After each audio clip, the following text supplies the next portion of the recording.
Hi mga kab, ako si Kabos na vlogger, housekeeping dito sa bansang Saudi Arabia. Nakaraang video mga kabs, pinag-usapan natin ng mga pwesto at area ng mga babaeng housekeeping at lalaking housekeeping mga kabs dito sa bansang Saudi Arabia. Ngayon naman mga kabs, pag-uusapan naman natin ang trabaho ng on-call cleaner at sweldo ng on-call cleaner mga kabs. Kung ilang oras sila magtrabaho, kung full-time ba sila o part-time lang ba ang trabaho nila mga kabs. Pag-uusapan din natin ng mga basic salary nila, kung magkano ang sasahurin nila sa loob ng isang buwan mga kabs. Kaya sa video ito mga kabs, tapusin mo, tumutok ka lang sa video na ito para malalaman mo ang sweldo ng on-call cleaner dito sa bansang Saudi Arabia mga kabs. At kung bago ka pa lang sa aking channel, inanyayahan kita na mag-subscribe, mag-like sa ating channel para ma-notify ka sunod ng mga video na aking gagawin. Maraming salamat. Para sa iyong kalaman mga kabs, ang on-call cleaner ay isang grupo ng mga housekeeping o cleaner na naglilinis sa isang bahay, hospital, unit at establishmento na hindi buo ang oras kasi nagdepende lang sila sa tawag ng mga kliyente mga kabs. Kung kailan ito magpapalinis. Bibigyan ko kayo ng example mga kabs. Ako yung may-ari ng isang on-call cleaner. Ako yung may-ari ng kumpanya. Si Gokongwi tatawag sa akin para magpapalinis ng isang kondo. So ako magbibigay kay Gokongwi ng tao para maglinis sa kanyang mga kondo mga kabs. Yun ang magiging trabaho ng mga on-call cleaner kung kayo ay nandito mga kabs. Pagkatapos niya tumawag mga kabs, may mga service kayo, ihahatid kayo sa isang lugar. Halimbawa, ang pasok niya ay 8 oras. Pupunta kayo doon mga kabs. Pagkatapos niyo magtrabaho doon mga kabs, pipick upin din kayo ng mga driver mga kabs. Pagkatapos ng oras ng inyong duty. Minsan mga kabs, may mga duty ng on-call cleaner na 8 hours. May mga duty rin ng on-call cleaner na 4 hours lang din mga kabs. Yun, hindi gaya ng duty na regular sa ibang site or sa mga hospital na full 8 hours at full 12 hours mga kabs. Minsan broken time, minsan full time mga kabs. Sa on-call cleaner mga kabs, kahit wala silang trabaho, nasa accommodation nila sila nakatambay, tuloy-tuloy pa rin ang sweldo ng mga kabs kahit wala silang ginagawa o may ginagawa man. May duty man sila o wala, tuloy-tuloy pa rin ang sweldo ang matatanggap ng isang on-call cleaner mga kabs. At hindi lang yan mga kabs, mayroon pa silang mga tips kapag nagustuhan sila ng amo o kaya yung nagpapalinis ng mga madam, nagustuhan yung trabaho nila, mayroon pa silang matatanggap na tip, bibigyan pa sila ng mga kung ano-anong hadiah ang ibinibigay ng mga amo nila. Yun ang kagandahan ng isang on-call cleaner mga kabs. Ngayon mga kabs, pag-usapan naman natin ang basic salary ng on-call cleaner. Ang basic salary ng on-call cleaner mga kabs ay 1,500. Lahat naman ng mga housekeeping dito sa Saudi Arabia mga kabs, ang basic talaga ay nag-umpisa sa 1,500 mga kabs. Pero mga kabs, huwag po kayo mag-alala dahil ang kumpanya dito ay may binibigay na 300 food allowance para sa pagkain. Automatic po yan mga kabs, kapag kayo nandito na Saudi Arabia, ibibigay po ng kumpanya yung 300 food allowance para ang iyong sweldo sa isang buwan ay magiging 1,800 kasama na po yung food allowance na 300. Yung basic salary nyo po ay 1,500 at yung food allowance nyo ay 300 ay magiging 1,800 sa loob ng isang buwan. Yun po ang magiging sweldo ng isang on-call cleaner dito mga kabs sa Saudi Arabia. Ngayon mga kabs, pag-usapan naman natin kung magkano sa piso ang 1,800 na sweldo ng isang on-call cleaner mga kabs. So i-multiply natin ang 1,800 sa 15.50 mga kabs kung magkano siya sa piso. So 1,800 times mo sa 15.50 is equals to 27,360 mga kabs sa piso ang sasahurin mo dito sa Saudi Arabia kung ikaw ay mag-on-call cleaner mga kabs. So yun nga mga kabs, 1,800 fixed salary na yon. Ikaw na bibili ng pagkain mo, ikaw na mag-budget sa mga allowance mo, ikaw na bahala lahat-lahat sa pamalingke, kasama na yung 300 food allowance mo mga kabs.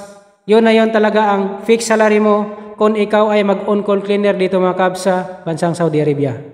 Pero huwag ka mag-alala mga kabs kasi minsan ang mga on-call cleaner dito mga kabs ay may mga tips sila matatanggap. Galing sa mga amo, galing sa mga madam, nagbibigay ng mga tip yan. At yun ang magiging extra na allowance mo mga kabs.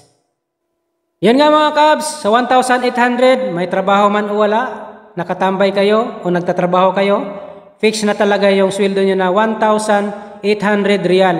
So may nagtatanong sa atin kung alin daw nakakapagod na trabaho, sa on-call cleaner ba o sa hospital. Lahat naman po ng mga trabaho mga kabs nakakapagod talaga.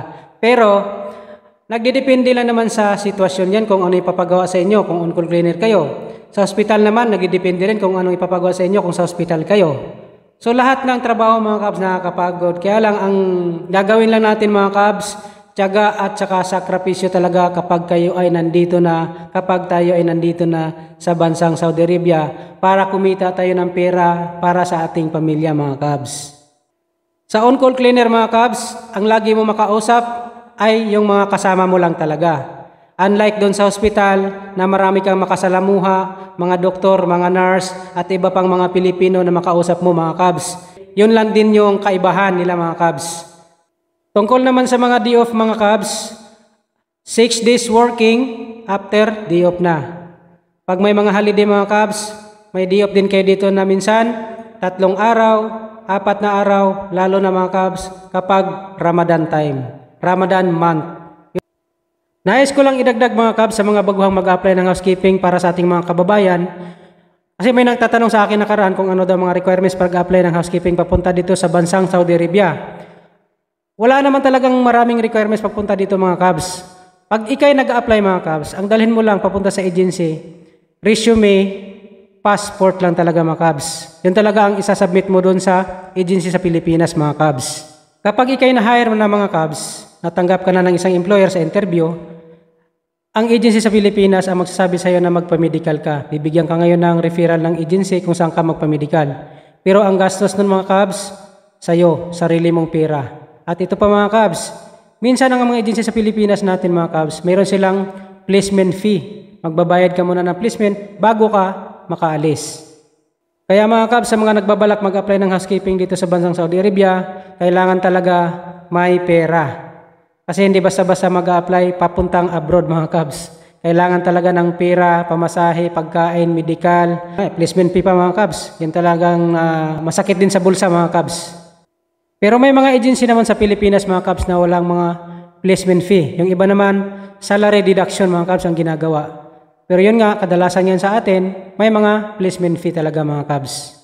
Kahit daan-daan lang naman yung mga requirements mga kabs, wala namang problema. Basta pagkatapos nun may submit mo, kaya lang, mas maganda pa rin yung mga kabs na may prepare ka na pera, may prepare ka na sa pang placement fee. Para mga kabs, kung ready na yung visa mo, ready na yung flight mo, ready to flight na, ikaw na mauna sa slot papalipad dito sa bansang Saudi Arabia. O di ba mga kabs? Pag nalaman mo na may ticket ka na, di ba? Masaya na. So may mga nagtatanong din sa atin no, kung ilang months ba bago makalipad, ilang months ba bago makaalis mula sa Pilipinas. Yan po mga kabs ay nagdidepende po yan sa pag-process ng inyong papel dito sa bansang Saudi Arabia. Kung mabilis ang pag-process nila mga kabs, mabilis kayo makalipad, mabilis kayo makaalis sa Pilipinas mga kabs. Nagdidepende po sa pagproseso ng inyong mga papel dito mga kabs. Kasi hindi naman po basta-basta talaga ang pagproseso ng mga papel ng mga housekeeping pa po. Ang ma-advise ko lang sa mga nag-a-apply na mga baguhan, kung hindi kayo natanggap sa isang agency, marami pang agency sa Pilipinas. Apply lang kayo ng apply, huwag mawala ng pag-asa. Kung may mga katanungan kayo mga kabs, i-comment nyo lang sa baba sa ating video. Sasagutin natin yan mga kabs, ang mga comment nyo sa video man o sa email mga kabs. Okay mga kabs, hanggang dito na lang ating video. Maraming salamat sa iyong panonood at suporta. Huwag nyong kalimutan mag-subscribe sa ating channel para manotifika sunod ng mga video na ating gagawin. Ako si Kabos na Vlogger. Maraming salamat sa iyong suporta at panonood.